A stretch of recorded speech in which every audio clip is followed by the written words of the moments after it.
It was a lazy afternoon in a small town where excitement was as rare as rain in the desert. Sam and his younger brother, Ben, were bored out of their minds.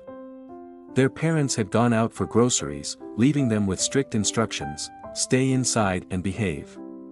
But Sam, always the curious one, found an old matchbox hidden away in a kitchen drawer. Want to see something cool? Sam asked, holding the matchbox up with a mischievous grin. Ben, wide-eyed, nodded eagerly.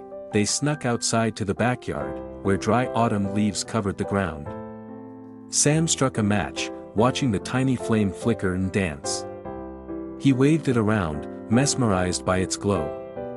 One match turned into two, and two into three. The little fires felt thrilling, until Sam, caught up in the moment, accidentally dropped a lit match into the pile of leaves. It took only seconds for the flame to grow. Sam. The fire. Ben screamed. Panic set in as the small spark transformed into a blaze, eating through the leaves and threatening to spread.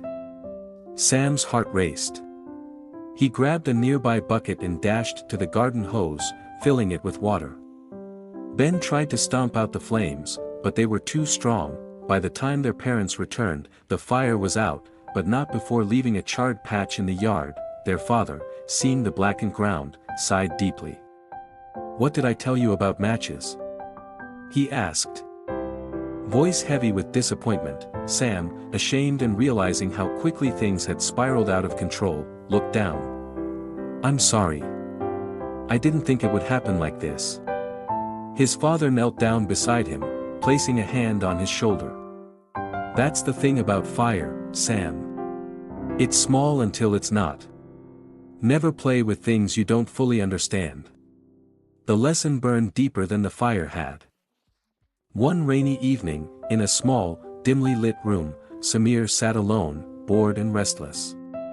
The soft patter of raindrops on the windowpane did little to lift his spirits. On the table before him was a small box of matchsticks. His mother had always warned him not to play with them. But tonight, curiosity got the best of him. Samir took one out, held it up to the light, and struck it.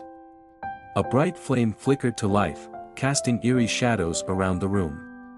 He watched it dance for a moment before blowing it out.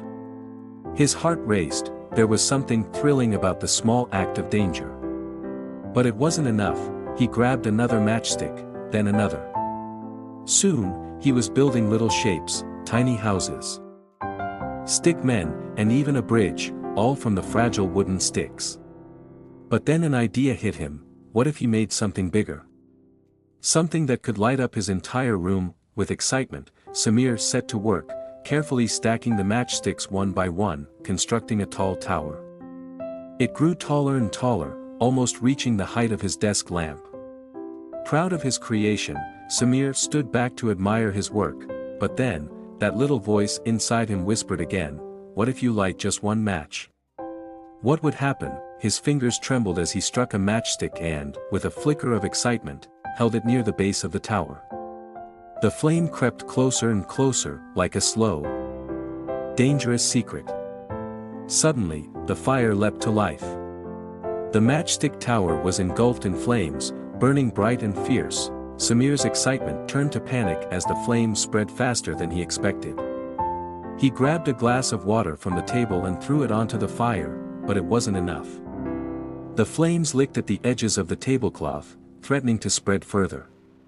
In a moment of clarity, he ran to the kitchen, filled a bucket with water, and dashed back, throwing it onto the growing blaze. With a loud hiss, the fire was out. The room filled with smoke and Samir collapsed into a chair, heart pounding, staring at the charred remains of his matchstick tower. Just then, the door creaked open. His mother stood there, her eyes wide with shock. The smell of burnt wood and the sight of blackened matchsticks told her everything. Samir braced for the scolding of his life, but instead of yelling, his mother simply shook her head and said softly, "Samir, I told you, matchsticks aren't toys. They can burn more than you think." Samir nodded, still catching his breath. That night, he learned a valuable lesson. Sometimes, even small dangers can grow out of control if you're not careful. From that day on, he never touched a matchstick again. Instead, he found new ways to let his curiosity and creativity grow, without the risk of fire.